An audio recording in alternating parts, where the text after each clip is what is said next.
Welcome to Transformative Principle, where I help you stop putting out fires and start leading. I'm your host, Jethro Jones. You can follow me on Twitter at Jethro Jones. Welcome to Transformative Principle. I am your host, Jethro Jones. Transformative Principle is a proud member of the B Podcast Network, the best educational podcasts out there. I'm really excited to have John Mihalyo on the program today. He has served as a Catholic school principal for the past 15 years. He's worked for preschools, K-8 schools, and a high school. And the thing that we're excited about to chat about today is he's raised over $1.8 million in funding through annual funds, special events, grants, and other programs that he now teaches people about at Elementary Advancement Solutions. John is a great follow on LinkedIn. You can connect with him through the show notes here. If you just tap on the image for this podcast, you'll go to the show notes and you'll be able to get links to his website, his podcast, and his LinkedIn, and you can check all of that out. John, welcome to Transformative Principles. So grateful to have you here today. So what stands out to you as most valuable from our conversation today?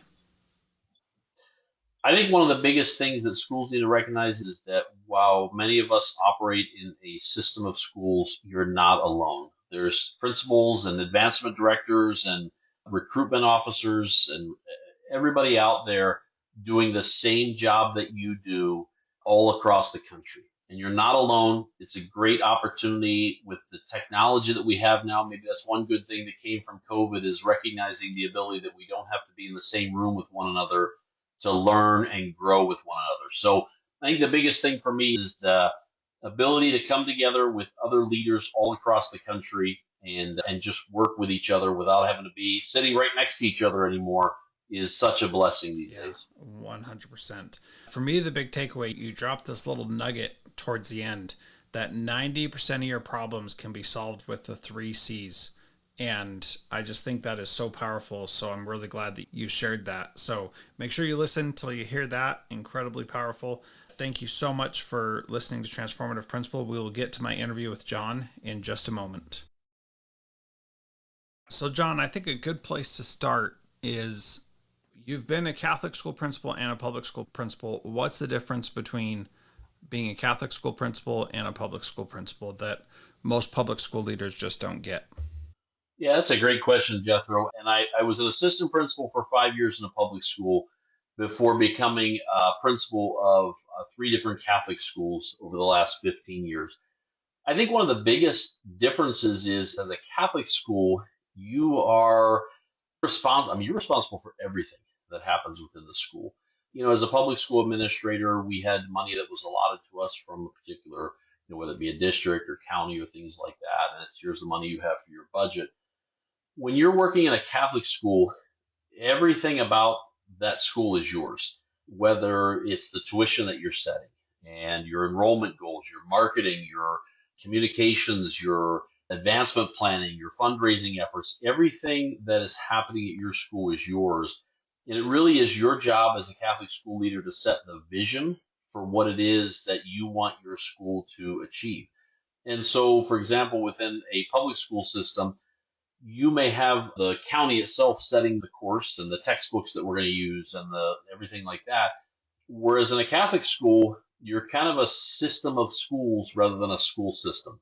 So what you're doing at your school might look different than a Catholic school that's just 5 miles down the road from you. And not that either one is wrong, but it's just that it allows the opportunity for each school to be its own individual entity within a diocese as a whole.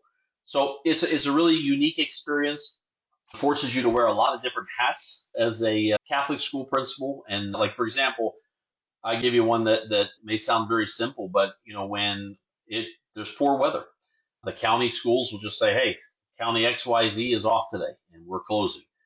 In a Catholic school system, or Catholic system of schools, I should say, it's up to each individual school as to whether or not they want to close. And so we're making those decisions based upon what we're seeing, because we don't have to worry about transportation from busing and things like that. So it just gives you a lot more autonomy, but also a lot more responsibility in terms of the business side of education as opposed to just the education, the business of education. Yeah, and I think that's really fascinating because there are so many different things that you've had to learn and become good at in your role as a Catholic school principal that most educators just don't even think about. And one of those that you're especially good at is fundraising, and how you have raised nearly $2 million through different things for your schools, which is pretty incredible. We felt really good when our fundraisers got us like $5,000 in the public school system.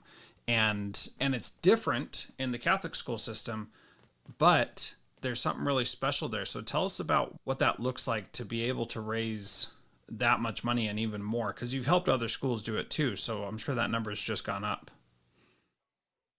Yeah, and I think that when you're talking about fundraising, you're really trying to create that culture of giving. One of the biggest misconceptions I hear of Catholic schools is they have a lot of money. Yeah. And I don't know, I've not met many Catholic schools that go, no, we're good. We've got plenty of money. We don't need any more. We're all set there. A lot of times within Catholic schools, the tuition that you set doesn't cover 100% of the cost to educate. And so that's one of the questions I always ask schools is, what's your cost to educate? And that's a great starting point right there, because what you'll find a lot of times with Catholic schools is that your tuition cost may only cover about 80 to 85% of your total budget, meaning you've got to make that a difference up in other creative ways. And one of the ways that I've always found to do that is through our advancement efforts, which is why I chose the company name that I did, Elementary Advancement Solutions, because it truly needs to become something that is a culture of giving where you're clear on what your goals are for the funds that you're going to be raising. It's clear on what those funds will be going toward. It's clear on, what we need to accomplish this year. And you're not going to raise those kind of funds by doing a Chick-fil-A night or a McDonald's night or things like that. I think Chick-fil-A nights are great. They're a lot of fun. But call them for what they are. They're community building nights. They're friend-raising nights, as I like to say to people. You're not going to make your budget off of a Chick-fil-A night where your school might get $500 back. And I always remind everybody, a Chick-fil-A fundraiser night is a fundraiser for Chick-fil-A, not for your school. You're not going to make the offset of a couple $1 million budget, from a couple $100 a Chick-fil-A night. So just call those for what they are. They're a night for your community to come together. Yeah, you'll make a couple of bucks off of them, but the true purpose of that night is to create community. And so a lot of the time I've spent has been at elementary schools. I've been a principal of a high school, and I've been a principal at 2 K-8 schools. Both of them had preschools that were affiliated with them. And there's a big difference between kind of how you do advancement in the high school and how you do it at the elementary school level. And I think something I heard one of our priests say a few years back, and it's always has stuck with me. When we think about where we give money, the first thing people do is they always give it to their colleges or universities. And the second thing they give their funding to when it comes to schools is to the high schools. And the third thing is always that elementary level. And when you think about it, the foundations that we all took and have in life come from our elementary schools. And then we carried those forward to our high schools and then, to our colleges for whatever our particular level of study was if you went to college. But that foundation came from your elementary schools, and yet they're the ones that seem to eat last, as they say, when it comes to fundraising dollars. And so it's just been exciting for me to be able to create advancement opportunities at the elementary school, kind of taking those strategies that a lot of people know about at high schools and really figuring out ways to apply them at the elementary school level to help schools and to kind of create that excitement and that culture of giving to show those results. And as a result, when you can do that, you are able to keep your tuition costs down, because there's a lot of things in life right now that are just increasing in cost. And that's something that a lot of parents make a sacrifice on, is to send their kids to a Catholic school and that tuition. Of course, a lot of states now have programs where families can get some tuition relief or some, a lot of different names for them this day and age, scholarship funding and things like that. Yeah, so one of the things I really like about what you said is the friend raising versus fundraising. And so you've created 2 advancement offices in your schools, which means basically that your school went from not having a clear strategy or idea on how to do fundraising to being able to fundraise effectively. Because now what you do is you help Catholic schools raise money, help them do fundraising. What can someone expect from working with you as far as like results in helping them raise funds? What does that look like? Well, I think first, when you start an advancement office, you have to understand that it's not like playing a slot machine where you put a quarter in and you're going to. It takes time to grow that office, but you need to have a clear purpose for what that office's goals are going to be. And so I remember the first school that I ever worked with. So for those schools out there who say we just don't have the money to do an advancement office or a fundraising office or development office, whatever the word you want to call it is, the very first school that I ever created an advancement office, I was given $13,000 to create the office. That was salary for the person. That was the expenses of the office and everything. I mean, as we know, that's not a whole lot of money. Okay. But the office was so successful in the first 2 months, that position became a full-time position within what seems like 2 or 3 months, I think is what it was. And so what I really help schools do is to really look at what is your need for this advancement office? What's the goal that you're seeking to accomplish with this? What's the amount of funds that you need to raise? What are the, as I said, what are the goals? What are we going toward? If the school is facing something where there's a major capital campaign project, well, that approach is going to be different than a school that's just looking to offset maybe 10% of their tuition on things. And so what I really like to do with the work that I do is my goal is not to work with 500 schools. My goal is to work with a small number of schools and really personalize that experience so that I can get to know everything that's going on at their school, almost become like a faculty member who is a distant faculty member in getting to know everything about your school so that we can create a plan that's going to really help you succeed, not just for this year, but to give you the skills to move forward in years to come and strategies to do that. One of the things that I think is really beneficial about what I do is, we create this plan that's specific for your school and getting to know your school. If your school, everybody just says, well, here, do a golf tournament. Well, if nobody at your school likes to golf, then that golf tournament is not gonna yield a whole lot of fruit from it. So let's look at specifically what are the things you've done in the past. Let's keep which one of those you want to keep and which one of those is the time to let go away. We'll put those things in. Maybe it's a matter of, hey, this is a great opportunity here, but the timing of it is not good. Do we shift it from the spring to the fall and things like that to maximize what it is that your return on investment, but also helping those advancement officers and principals communicate to your communities what it is that we're doing. Because the first thing that happens when a school creates an advancement office is you'll have somebody go, wait a minute, if this office didn't exist, my tuition would be less, or I would be getting more money as a teacher, or things like that. Not seeing that as a result of this office, we actually are being able to keep tuition levels down. We actually are being able to pay our teachers better or provide better facilities to them. So I think it's just all a personalized experience with each individual school to help them get what they need, but then also providing coaching sessions for them throughout the course of the year to make sure that they're on track. Well, and that's so valuable because you can go to any one of these other fundraising companies out there and they'll say, here's what you should do and give you a big list of things that you need to do. And you're still in the same place that you don't really know how to do it. And what I've learned about you, John, is that you really do care about the individual school and that you want them to be successful and get what they need out of it. And so a school who needs $30,000 versus a school who needs $3 million, they have to have a different approach. And using some templatized system that is, just do this and it should work does not really instill a lot of confidence. So let's talk about your school and what you did with that $13,000 budget. What were your needs then? And how did you see such rapid success with your school? So I think what we saw first and foremost, and I think this is something that is not uncommon in a lot of Catholic schools, is number one, they were competing against themselves in fundraising. And what I mean by that is that a lot of these schools have, and our school was no different. You have a parent organization, a PTO, a PSA, whatever the name, a PTA, whatever it might be. And it's a wonderful organization. There's wonderful ambassadors and parents who are volunteering their time to make the school a wonderful place for the kids. And so my comment here is not a dismissal on those organizations by any way, shape, or form. When we have a PSO and then maybe a boosters club, as we had for the athletics, and then you have your school, which is doing fundraising, you have 3 or 4 different entities under one umbrella who are all fundraising against each other for everybody's But dollars. And there's only so many dollars. but John, they don't see themselves as under one umbrella, right? They say we're not the school, we're the PTA. We're not the school, we're the boosters.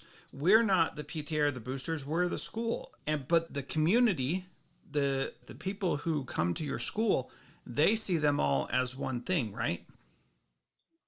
Correct. And that's exactly it. Is each of those entities is called a ministry within the school. Okay. So what we had to do was almost get to the point where we said, okay, we have a boosters club. What do you need to do what you want to do this year? And they would present me a budget. We want to buy new uniforms for this team, or we want to do, this pep rally or whatever. Okay, PTA, what is it that you want to do this year? Well, we want to do a movie night on the field, or we want to do, and they would submit their budgets to us, and I would say, okay, great, you need $30,000 and you need $15,000. I will give you that out of our budget, not to fundraise against Yeah. you. Now, what that also did was that shifted their role from being a fundraising group within the school to being a friend-raising group within the school. So their roles were to get people to just be excited and community build and engage the community, which is one of the things I see as one of the 6 pillars within a Catholic school that you got to have is that community engagement piece. Parents will come out and do things for community engagement, but sometimes when you have to ask them to come out and ask people for money, they get a little skittish on that. So what we asked our parents to do was, yes, there's going to be these entities during the year where we're gonna be doing a fundraising event, whether it's an annual fund or galas or a golf tournament or whatever the particular thing was at the school.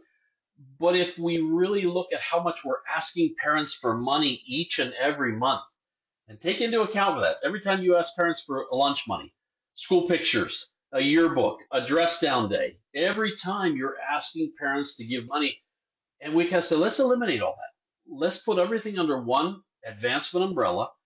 This person is responsible for all of our fundraising efforts, and our parent organizations are going to really lead those fundraising efforts. When you do that, yes, you're going to get that pushback right away because this is ours. No, this is all of ours. And our goal here is not just to have the PTA have more money in the account than the school has. Our goal here is to do things for our kids. And once we can do that and get everybody on that same page, it's a big help. But I'll also say this, Jethro, I think that's where really what comes into play is having that vision for the school, for people being able to see where we're heading and the why behind it. Because once people understand that why, they'll put their guard down and really get on board a lot quicker. Well, and what I love about that is 2 things. Number one, you get everybody on the same page so everybody knows what is really going on, especially with the vision that you have for the school and saying, look, this is what we're trying to do. This is what everybody's role is. Let's get together and make it happen. But then you're also taking the pressure off the parents and saying, hey, we're not going to come to you every week for all these different things, and you're not going to get harassed about this all the time. But what you are going to have is a culture of giving that is different. And when you know what the vision is and you know what the money's going towards, it's a lot easier to say, yeah, I want to do that and I want to be part of that. How do you deal with that pushback that comes, and how do you get people to see this is actually the better way to do it? I think it just comes into getting people to put their guards down and put their egos aside. Okay. And a lot of times when we look at events at a school, and I don't care which school you're at, what event it is, what fundraising event it is, usually when people don't want to step away from it, it's because it's very personal to them. And it's mine. Well, I've always run the roller skating party, or I don't know, whatever the case might be. If we can get that parent and have that open and honest conversation with them of, listen, we're not telling you that we don't want you as part of the school, but we're telling you that we want to do things a little bit differently. This advancement office, and we'd love for you to be part of that. We're finding ways to incorporate the things that they're doing so that their value is still felt. That's so important. Obviously, if a parent feels like something that they've been doing for the past, I don't know, 7 years as part of a school is being discarded, then they're going to be very hurt and their defenses will be up. And that's the furthest thing in the world of what we're saying right there. I think it's open and honest conversations, but I think it's also knowing the fact that sometimes it's just not going to have 100% of people on board. And we all know when that happens, you have somebody that gets disgruntled and they're going to tell everybody that, oh, I'm not wanted here. I'm a horrible person.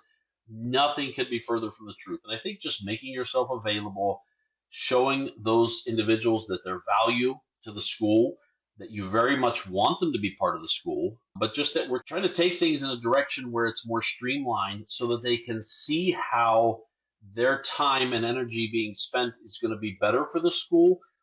That's what you hope that people are going to see from it. But it just comes with educating and educating often, especially when you're just starting something out that's a new endeavor. Because everybody is used to getting the wrapping paper sales at Christmas time and the coupon books at this time of the year and the cookie sales at this time. And I'm going to give you a spoiler alert. Nobody wants the wrapping paper. They have plenty. Nobody used 3/4 of the coupon books. They probably put them out on the neighborhood Facebook page. Just anybody that wants it after they took the 10 coupons out of it that they used. It's a hassle. And if you can just simplify your efforts to create that culture of giving, and whether you call it a no fuss fundraising or an annual fund or whatever you want to call it, parents will respond to that, especially if they see that you mean what you say and say what you mean. I agree. Every one of the fundraising things that I've had to do for my kids' school, I have always wanted to say, look, how much money do you need? Let me just write a check for that. Because the other dark side of this is that when you do those coupon books or those gift wrap paper, whatever it is, sell the cookies, whatever, the school usually only gets like half of that money anyway. And so it's you're asking people to spend twice as much for the school to get what they need. I'd much rather say if everybody gave this much, that would take care of it. And like you still want to have some exchange of value though, right? Or is it just give us money? How do you balance that? No, I think that what you need to show is, again, what are our goals ahead of time? So this was something that I always believed very firmly in as a principal is number one, you want to talk about what are our goals ahead of time. Ask your teachers what they need. They'll tell you, okay? Believe Yeah. me, you will not run out of items that people need for their classrooms, okay? But it's really interesting when you ask people, what do you need? And just tell me, give me the list.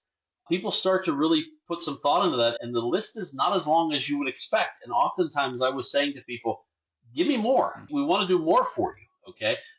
But when you start to take out things, let's take a look at this. And with all due respect to our music teachers out there in the world, I know one of the things that comes along each and every year is the recorders. Uh-huh. Okay. That the kids learn to play. One of the things that we were able to do at the school I was at was we said, listen, rather than hit our parents up for $20 a recorder, because our annual fund was so good last year, we're going to buy the recorders for everybody. Okay. Well, that was super because when you think about it, that $20 is another ask Mm-hmm. that you're making to parents. Okay. And whereas when they could see that, listen, as part of what we do here at the school, we covered the cost of that. Now that's a very simple thing. It costs you a couple $100, no big deal on that. But I think when you're able to show the things that you're doing to benefit the school, and I guarantee you that, while this year it might be, hey, we bought recorders, in the following year when you replace a gym floor or you put a new curtain on the stage that allows your drama production to be twice as nice as it was the year before, or a new sound system or things like that. One of the things I always caution schools on is don't put your annual fund money towards salaries. Yeah. And the reason for that is because if I'm funding a position and it's based solely on the giving, if for whatever reason it doesn't hit the level that you need it to, now you have a difficult decision to make. So we really want to put those things and that money into tangible things that we can actually see and feel and that actually make your school a better place because people hear what they see. Yeah. And if they see that your campus looks sharp, I always say this to schools, that the three things that you need from a school that take care of 90% of your problems are consistency, communication, and curb appeal. If people see those three things, 90% of your problems at your school will go away. If you can create an advancement office that has that consistency, that creates clear communication in terms of what the money's going toward, but also at the end of the year, thanking everybody that contributed and showing where the money was spent and recognizing them, you're going to have that curb appeal for your students that come up and parents that come up, and it's something they can be proud of. Yeah. And one of the great podcasts, I can't remember what episode it was, but I'll find it and I'll put it in the show notes. But one of the things that the guest did is he had a clock outside on the wall of the building, and the clock had not worked for like 20 years or something. And when he became principal, he got the clock to work. And it was like this crazy thing happened that everybody was like, wow, this school is really great because the clock works now. And like, that is so ridiculous. But if you've got like an old sign and it's got like a hole in it, or it's broken, or it doesn't look great, those things matter because they communicate the broader picture of what your school is. And like you said, 90% of the problem will be taken away with those three C's: consistency, communication, and curb appeal. I think that's And brilliant. I think too that when you do that too, when people, you have to think about this. You're going to have a parent who's going to be walking up to your school, and I recognize you have listeners on this podcast that maybe their tuition is a couple $1,000s. You have other schools that your tuition might be $50,000, $60,000, okay, a year. When you as a parent are walking up to that school for the first time to visit that school, you've got to, I mean, you got to be wowed, Yeah. okay, and you better know what your why is as a principal, that you are telling people that you're doing and then doing it as a school. Because when somebody's coming up to make a decision whether they're going to spend several $1,000s on tuition as opposed to going to a public school, and our public schools are wonderful, but the faith element of the schools is something that our public schools, we know it's a differing factor between Mm-hmm. the two. You better have something there that really wows people to show them what they're getting for that money and what they're getting from that tuition cost. Because I always said to our recruitment and marketing folks, when a family comes into the school, they probably make their decision whether they're going to come to that school within the first 30 Yep. seconds. Totally. How are they Yep. greeted? What do they see when they walk up to that school? What is the reception that they receive when they walk into the main office? You've probably not even met the principal of the school yet, and you've made the decision whether or not you're coming to that Yeah. school or not. And so that's why everything is so important to have that. You don't have to look like Harvard, or you don't have to, it costs Harvard, but you better look Yeah. like it. I took my daughter to a choice school in our district, and within the first, like you said, 30 seconds, she was like, this school isn't for me. And we still went and sat through the thing, but man, she had already made up her mind and knew that it was not going to be a good thing for her. And it's so true how quickly people make that decision. So the other big part of what you do is you help Catholic school leaders connect with each other. And being a school principal, you're on an island already. Being a Catholic school principal, you're even more on an island. Why is connecting so valuable? I think that one of the things that as leaders that we tend to do is we focus so much on helping others that we sometimes neglect ourselves. And I know after 15 years of being at meetings, conferences, etc., the one thing I just heard over and over again is just that time together to not have an agenda, not have but just time to connect with other leaders who are going through or experiencing the same thing that I am as a leader of a Catholic school was so valuable. And yet there's very little out there for you. Now you can, I just attended a great conference last week, convention last week, and it was great to have everybody in one place. But when that convention ends, everybody goes home and we're all back on our, okay. I think one of the things that I have found that's so important, and one of the reasons why I do what I do, is to allow people to come together and be together just to discuss what's on their hearts, what's on their minds, what are you dealing with? And it's amazing because, for example, when we do our principal mastermind group for our Catholic school leaders, I have schools that are really big and schools that are really small. And when we start talking about the topics that are on their hearts or topics that are on their minds they're dealing with, I don't care whether your school is a big school or a small school, I would say 95% of the issues are the same and that we're dealing with. So I think giving people the opportunity to come together, to learn from one another, to grow with one another, to share with one another, to have that support system there. Because one of the things that's interesting is when you go to a principals meeting, say within the diocese, you're there with other principals who are competing for students. And you're competing with students, maybe that family has applied to 3 of your Mm-hmm. schools. And you kind of have to be a little guarded because I don't want to say that this is a problem that's going on in my school because, I can't really ask for help with it because I don't want to say that could be used against you, Yeah. but that's something right there that other schools, hey, we can present that we do this really And well. it's tough to be And so I vulnerable think in that that no, situation, right?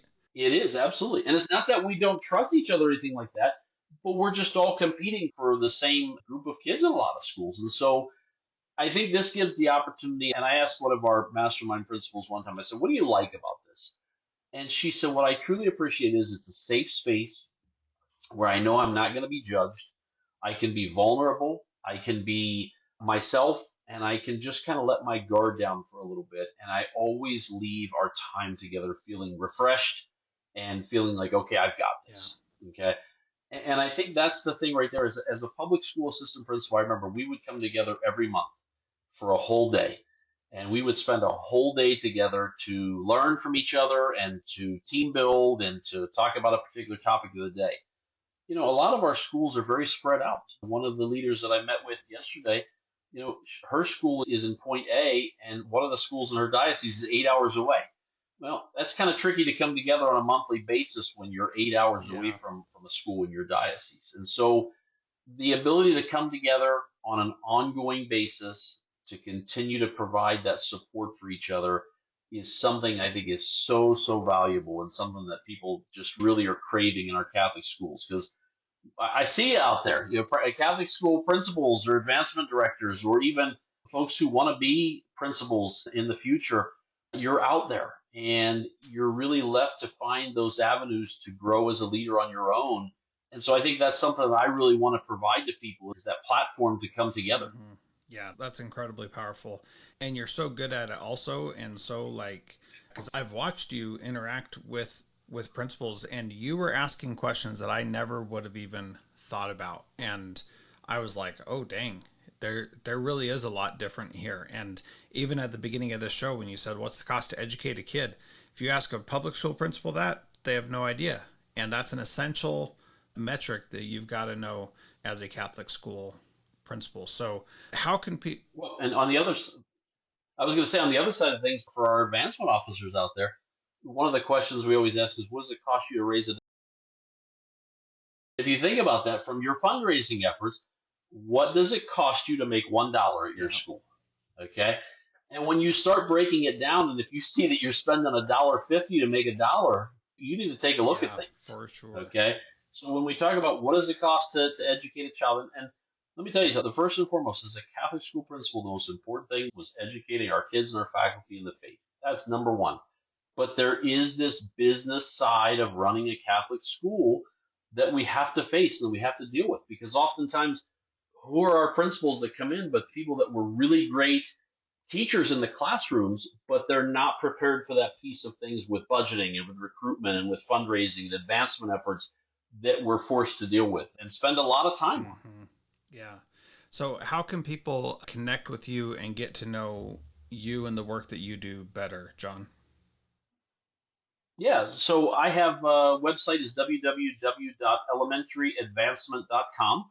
On there is the services that I offer, everything from advancement coaching. Like I said, I don't do 500 schools. I really try to limit the number of schools that I work with at one time to make sure that when you need something, I'm there for you. So if you call me at 9 o'clock in the morning, I probably have called you back by 11, and we're having a conversation about what it is that you need. Because I really want to make sure that the schools I work with, I'm giving you personalized attention. So I do my advancement coaching, and that's something that I have a lot of fun with and really enjoy doing. I run mastermind groups for Catholic school principals. I also run one. We're just getting ready to get started for our development directors and advancement officers out there for to come together and collaborate with people all over the country. One of the things that's been neat about the principal group, and I know you know this, Jethro, is originally I wanted to do this. It was, hey, let's connect people from the United States with each other. And what that has turned into is we're connecting people from all over the world with each other. And that's been a lot of fun. And so We have people from, Canada and Australia and the United States all coming together to talk about things. And again, going back to 95% of the issues that we're talking about are the same Yeah. ones. And so those mastermind groups are really great. We'll be offering for those new leaders of Catholic schools, we'll be offering a new administrator Catholic school mastermind group for new principals, as well as for those people who are interested in becoming a future leader in a Catholic school, a mastermind group for you, because it's never too early to start making connections and building up that support group. And so all of those things can be found on the website, elementaryadvancement.com. And then I also do executive coaching. If you're a principal who's new and feels like you're struggling a little bit, it's okay. We all had that first year, or we had that second year where we just kind of felt like, wow, this is a lot. Don't go at it alone. Let somebody walk with you. Let somebody come with you and make that journey with you, that you can shut the door and get on a Zoom call with a couple of times a month to talk through the things that you're working on to get yourself set up for success.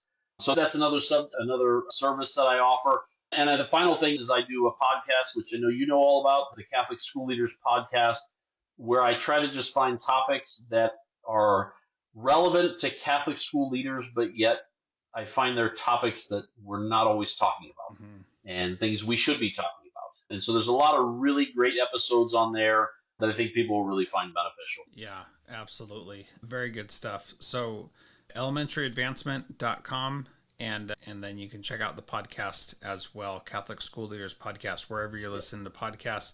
John, it's been an honor chatting with you today. Thank you so much for your time. Jethro, I appreciate it, man.